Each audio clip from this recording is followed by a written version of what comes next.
Welcome to Jesus Behind Bars. I'm your host, Philip Hicks, and I am so excited about having you join me into not only praying about going to prison, but helping to send me back to prison. In Matthew 25:36, Jesus reminds us that when we minister to those behind prison walls, we're actually ministering unto Him. Hebrews 13:3 reminds us to remember the prisoners as if in prison with them. Of course, many people can't relate to prisoners and jail cells and bars and all and life sentences because you haven't been there, done that. But there's a far worse prison than one of concrete and steels, and that's of deception of not knowing Jesus Christ. All kinds of prisons, and God wants to set the captives free. He says to not forget the prisoners.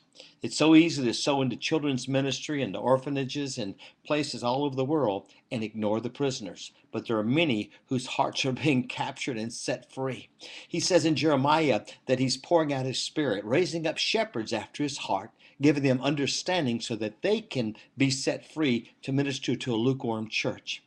If you would sincerely pray, ask God for revelation about that, then you will know his heart, that he is indeed concerned about people on all walks of life, people in all kinds of bondages, all kinds of prisons.